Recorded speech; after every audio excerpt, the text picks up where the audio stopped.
pitchers rattled as a door swung open with a blue aura, mercilessly slamming into the wall. A pair of saddlebags flew through the open portal, followed shortly by an enraged white unicorn. Vinyl slammed the door shut as she passed through. She then walked through the living room and into the adjoining kitchen, grumbling to herself the entire way. Opening the refrigerator, she looked around inside.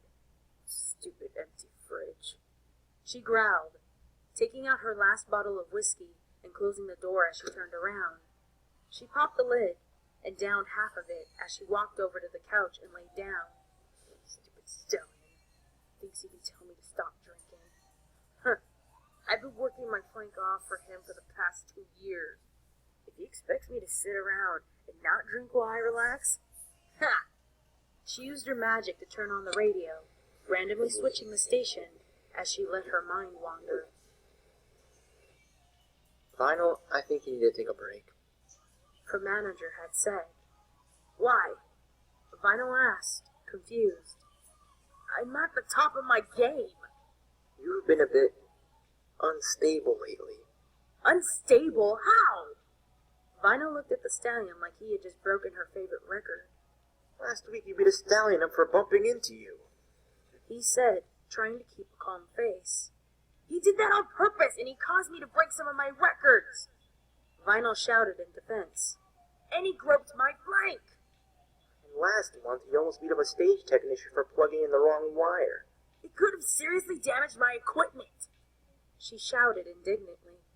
Look, there are over 30,000 bits in your account. Take that and take the year off. Her manager said sternly, leaving no room for discussion. You deserve it. You have been working almost non-stop for the past 2 years. I know it must have been tough finding out Octavia got me. He was interrupted as a white hoof connected solidly with his muzzle. Vinyl turned around and calmly walked out the door. See you next year. And step away from the booze, Vinyl. The stallion shouted, rubbing his throbbing muzzle. Stupid manager telling me what to do. I'll drink all the booze I want. Vinyl grumbled.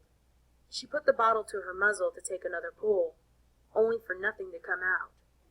Oh, stupid empty bottle. That was the new single of Octavia Philharmonic's new album. The radio was silenced as the empty bottle propelled by Vinyl's magic shot through it, damaging it beyond repair. Stupid radio. Stupid Octavia. Vinyl got up from the couch and stumbled back into the kitchen. Leaving me to marry some other pony. She looked around for something alcoholic with no avail. Giving up, she headed for her bedroom. She don't know what she's missing. She must have forgotten how good we had it. She collapsed on the bed haphazardly. I didn't. She whispered to herself, her voice steady once more. I could never forget you. Never. Her voice started to drift as she started falling asleep. I wish I could sometimes.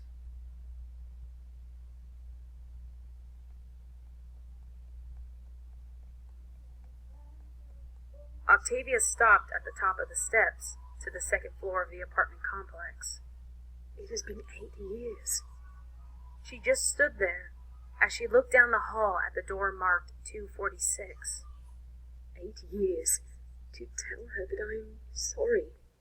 8 years to admit I was being selfish. If she even cares. She whispered to herself, straightening up. As she raised a gray hoof to take the first step, a wave of nervousness swept over her. What if she does not forgive me? As she took another step, butterflies overtook her stomach. What if she just yells and slams the door in my face? Another step. She started to sweat. What if it had not even affected her? As she arrived at the door, another thought caused her to shudder. What if she never even cared? She never tried to apologize. She didn't try to make things right. What if it had all been a lie? These thoughts gave Octavia pause. The thought of Vinyl's rejection, even after all these years, scared her. Octavia turned to leave, too afraid to face that fear. But one more thought struck home. But neither did I. What if she had been ready to apologize, but thought I never cared? At this revelation, she turned back to the door. Time to make this right. She raised her hoof and knocked on the door. After a minute without an answer, she knocked again. Maybe she's not home, or awake. As her hoof hit the door a bit harder this time, it popped open. She must have had a long night at work. Octavia thought back to the times that she would wake up and the door would be left cracked open. A bittersweet smile tugged on her lips. I came home drunk. She nudged the door open and looked around inside. Vinyl? She called out, not seeing or hearing the unicorn. Vinyl, it's Octavia. Not receiving an answer, she shouted. Vinyl, I'm coming inside. Stepping inside, Octavia closed the door and turned on the light. Wow. Other than the mess, it is exactly how I remember it. She turned into the living room and called out to Vinyl. Vinyl, it is Octavia. We need to talk. Looking around the room, she saw nothing out of place except for the dozens of empty bottles, varying in size, lying around. She probably just threw a big party last night. Octavia said, trying to keep her mind from a harsher explanation. Yeah, that's probably it. She always did love to party. She gave a small chuckle, trying to lift the dark thoughts from her mind, and brushed a hoof through her ebony mane, to make sure it was presentable. She trotted through the main room to the kitchen. More bottles littered the floor, counters, and table. Seeing that Vinyl wasn't there, Octavia turned to leave. She stopped, as she thought she saw something familiar amid the bottles. She walked over to the table, pushing bottles to the edge. She smiled fondly, sadness in her lavender eyes, as she lifted the crystal vase from amidst the debris. Vinyl was adamant about spending so many bits on something she found virtually useless. After some begging and promising favors, Vinyl finally gave in and let Octavia buy it. Octavia put the vase back on the table, holding back tears. She kept this after all these years. She kept it even though she hated it. Octavia turned once again to leave, but froze at the sudden revelation. She had taken the vase with her when she left. As she walked into the bedroom, she tried to think of the reason why Vinyl would go out and buy something she couldn't stand. She put a hoof on the handle, taking a moment to brace herself. She wasn't exactly sure what she would find, but she knew the room itself would bring back memories of her time with Vinyl. Twisting the handle, she pushed the door open. This room was like the rest, littered with dozens of bottles, but otherwise exactly how she remembered it. From the embroidered curtains she had bought for Vinyl in Canterlot, to the old wooden bed frame Vinyl refused to get rid of, nothing had changed. The bed was even made up how Octavia did it every morning, the left side folded down, and the spare blanket folded at the foot. Vinyl never made the bed. She thought, with a hint of sorrow and confusion. She turned towards the bathroom on the left side of the bed, hoping Vinyl wasn't face down in a puddle of her own puke again. Opening the door, she wasn't prepared for what she saw when she flicked the light on. It was clean. One of the things that had always bugged her the most was a dirty bathroom. Vinyl had always left used towels lying around, empty bottles and jars of hair gel and paints littering the floor after preparing for a big party, personal effects scattered across the floor. She'd even left her own mixing equipment set up in the shower once, claiming she had been listening to music as she bathed. Now, dirty towels were in a basket, empty containers were in the trash can. The floor almost shined, exactly how she had always wanted it. She shut the light off and closed the door as she walked back into the bedroom. As she walked towards the exit, she saw picture frames on the dresser by the door. She walked up to see them better, and her breath caught in her throat. They were all of her and Vinyl. Her and Vinyl after her first performance at the pub. Her and Vinyl at a fancy restaurant. Her and Vinyl cuddled up on the couch. The last one was too much for Octavia. As she finally broke, years of pent-up emotion flooded out. Why didn't I come back when she was gone? Why did I not try and fix us? How could I let this happen? Her voice trailed off into a whisper, covered by her own sobs. Trying to gather herself, Octavia wiped her eyes, sniffling. When she calmed down, she stood up and straightened her pink bow tie, running her hoof over it in remembrance.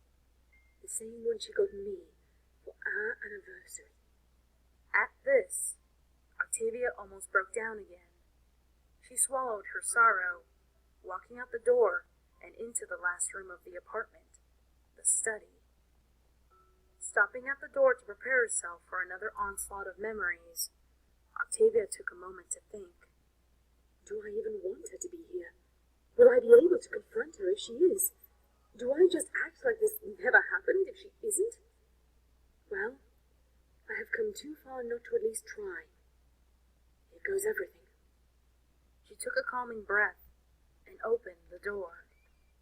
Octavia swept her glance across the room. Papers and bottles littered the floor and desk. Pictures sat on shelves, and a few discs were scattered around the room. Not seeing Vinyl, Octavia walked around the room to pick up the discs, not understanding why Vinyl was so careless with them. She grabbed the 3 that she saw and took them to the desk. As she laid them on the desk, she glanced at the labels. Missed Chance, Shattered Heart, and Hollowed Soul. Octavia had a good implication of what the songs were, just from the titles. Knowing she had to make things right, though she would never fully fix it, Octavia walked around the desk to leave Vinyl a note. As she made it to the back of the desk, she paused, letting out a surprised gasp. Vinyl was sprawled out belly down on the floor, facing away from Octavia with something clutched in her right hoof. Octavia let out a relieved sigh, with a hint of resignation. It is best to just get this over with now, since she's here. Octavia cleared her throat before speaking. Vinyl, it is Octavia. Your door was open, so I came in. We need to talk. When Vinyl didn't respond, she repeated herself a bit louder. When a response still wasn't forthcoming, she nudged her raised voice to a near shout. Vinyl, wake up! We need to talk. As Vinyl laid there unmoving, Octavia started to get worried. She nudged her harder and started shouting. Vinyl, come on! It isn't funny anymore. Get up, Vinyl! Vinyl! Get up! Octavia became frantic as she got down to roll Vinyl over. As she knelt down, she saw Vinyl's purple sunglasses lying on the floor, shattered. She gasped, tears rolling down her face. As she rolled Vinyl over, she looked at her face. What she saw would haunt her every moment for the rest of her life. Vinyl's features were contorted into a look of abject sorrow. The fur on her face matted down by tears. It was stricken with remorse, longing for better days. Octavia shook Vinyl, crying for her to wake up.